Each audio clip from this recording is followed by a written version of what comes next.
কনকনগর নামে এক বিশাল রাজ্যের রাজা ছিলেন রাজা ইন্দ্রবর্মা। তিনি প্রত্যেক বছর নিজ রাজমহলে রাজভোজের আয়োজন করে থাকতেন। তাতে কেবল থাকত রাজার সমস্ত বন্ধুরা এবং রাজমহলের লোকজন। তাতে সাধারণ মানুষের কোনো রকম নিয়ম ছিল না। একদিন রাজা নিজ কক্ষে বসে রাজভোজে চিন্তা ভাবনা করছিলেন। সেই সময় তাদের রাজকন্যা ছুটে তার কাছে আসে। বাবা বাবা বাবা বাবা, কোথায় তুমি?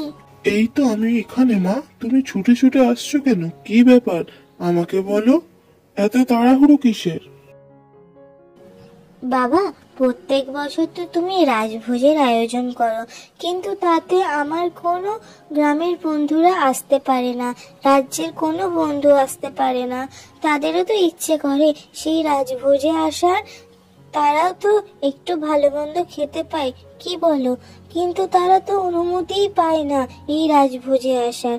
তো তাদের জন্য যদি আমরা সবাই মিলে এবারে রাজভোজ না করে আমরা বনভোজন করি, তাহলে কেমন হয় বাবা?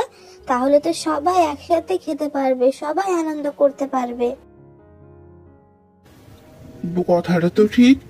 আচ্ছা, তোমার যদি এই ইচ্ছা তাহলে তাই হবে। কি মজা, কি মজা! তাহলে এবারে সবাই মিলে বনভোজন হবে। আমি আমার বন্ধুদেরও বলবো সবাই যেন আসে। আর হ্যাঁ, পোলাও, মাংস, মিষ্টি কোনো কিছুর যেন কমতি না থাকে বাবা।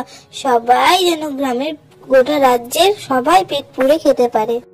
হ্যাঁ, চিন্তা করো না মা, আজই আমি রাজ্যে বলে দিচ্ছি সবাই যেন বনভোজনে আসে।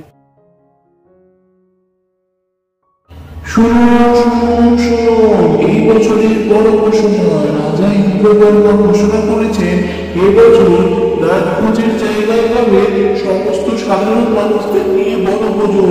তাতে উপস্থিত যেন সকলেই থাকে, এই রাজা ইন্দ্রবর্মার ইচ্ছা। তাই সকলেই পৌঁছে যাবেন টাইম মতো।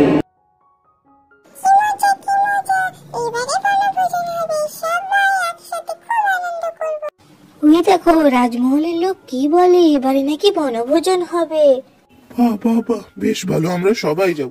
রাজকুমারীর কথা মতো বনভোজনের আয়োজন শুরু হলো। তাতে কোনো রকম কমতি ছিল না। পোলাও, মাংস, সমস্ত রকম রান্না বেশ জমিয়ে হচ্ছিল।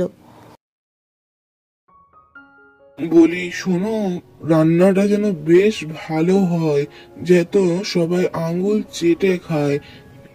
কান্নায় যেন কোনো রকম কোনো কমতি না থাকে, সেটা তোমরা দেখে নিও।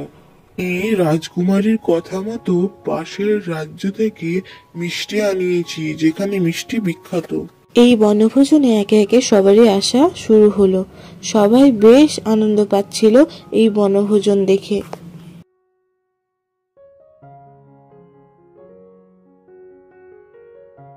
একে একে সবাই খাওয়া শুরু করলো। কি নাই ছিল এই বনভোজনে, পোলাও থেকে শুরু করে মিষ্টি, নানান রকম খাবার দাবার। বাবা, কি ভালো হয়েছে খেতে, কি ভালো যে হয়েছে রাজা মশাই। একদম ঠিক কথা বলেছো বুড়িমা, খাবার দাবার যে একদম খাসা হয়েছে মহারাজ, আর তার সাথে নরম নরম রসগোল্লা, আহা! এই সবই ভগবানের কৃপা।